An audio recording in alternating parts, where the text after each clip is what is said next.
झारखंड को विकास का नया आशीर्वाद मिला है। 6 नई वंदे भारत ट्रेनें 650 करोड़ से ज्यादा की रेलवे परियोजनाएं, कनेक्टिविटी और यात्रा सुविधाओं का विस्तार और इस सबके साथ साथ झारखंड के हजारों लोगों को पीएम आवास योजना के तहत अपना पक्का घर। मैं झारखंड की जनता जनार्दन को इन सभी विकास कार्यों के लिए बधाई देता हूं। इन वंदे भारत ट्रेनों से जो और राज्य से भी जुड़ रही है, मैं उन सभी को भी बधाई देता हूं। साथियों, एक समय था जब आधुनिक सुविधाएं, आधुनिक विकास देश के केवल कुछ शहरों तक सीमित रहता था। झारखंड जैसे राज्य आधुनिक इंफ्रास्ट्रक्चर और विकास के मामले में पीछे छूट गए थे। लेकिन सबका साथ सबका विकास के मंत्र ने देश की सोच और प्राथमिकताओं को बदल दिया है। अब देश की प्राथमिकता देश का गरीब है। अब देश की प्राथमिकता देश का आदिवासी है। अब देश की प्राथमिकता देश का दलित, वंचित और पिछड़ा समाज है। अब देश की प्राथमिकता महिलाएं हैं, युवा है, किसान है।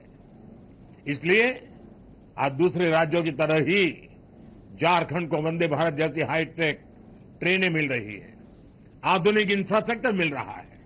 साथियों, आज तेज विकास के लिए हर राज्य, हर शहर वंदे भारत जैसे हाईटेक ट्रेन चला चाहता है। अभी कुछ ही दिन पहले मैंने उत्तर और दक्षिण के राज्यों के लिए 3 नई वंदे भारत एक्सप्रेस को हरी झंडी दिखाई थी।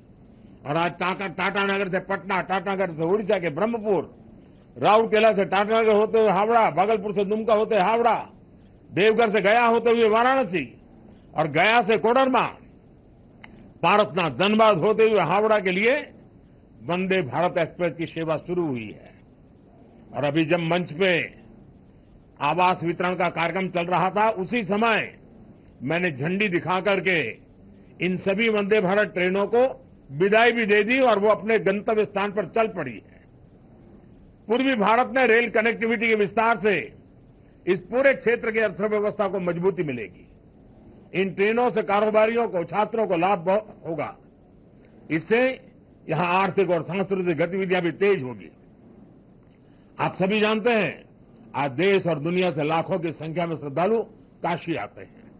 काशी से देवघर के लिए वंदे भारत ट्रेनों की सुविधा होगी तो उनमें से बड़ी संख्या में लोग बाबा वैद्यनाथ के भी दर्शन करने जाएंगे। इससे यहां पर्यटन को बढ़ावा मिलेगा। टाटानगर तो देश का इतना बड़ा औद्योगिक केंद्र है। यातायात की अच्छी सुविधा यहां के औद्योगिक विकास को और गति देगी। पर्यटन और उद्योगों को बढ़ावा मिलने से झारखंड के युवाओं के लिए रोजगार के अवसर भी बढ़ेंगे। साथियों, तेज विकास के लिए आधुनिक रेल इंफ्रास्ट्रक्चर उतना ही जरूरी है। इसलिए आज यहां कई नए प्रोजेक्ट भी शुरू किए गए हैं। मधुपुर बाईपास लाइन की आधारशिला रखी गई है। इसके तैयार होने के बाद हावड़ा दिल्ली मुख्य लाइन पर ट्रेनों को रोकने की जरूरत नहीं होगी। बाईपास लाइन शुरू होने से गिरिडीह और जसीडीह के बीच यात्रा का भी समय कम हो जाएगा। आज हजारीबाग टाउन कोचिंग डिपो की भी आधारशिला रखी गई है। इससे कई नई ट्रेनें सेवाओं का शुरू करने में सुविधा होगी। कुरफुरा से कनाड़वा तक रेल लाइन का दोहरीकरण होने से झारखंड में रेल कनेक्टिविटी और मजबूत हुई है। इस सेक्शन से दोहरीकरण का काम पूरा होने से अब स्टील उद्योग से जुड़े माल की ढुलाई और आसान हो जाएगी। साथियों, झारखंड के विकास के लिए केंद्र सरकार ने राज्य में निवेश भी बढ़ाया है और काम की गति भी तेज की गई है। इस साल झारखंड में रेल इंफ्रास्ट्रक्चर के विकास के लिए 7,000 करोड़ रुपए से ज्यादा का बजट दिया गया है।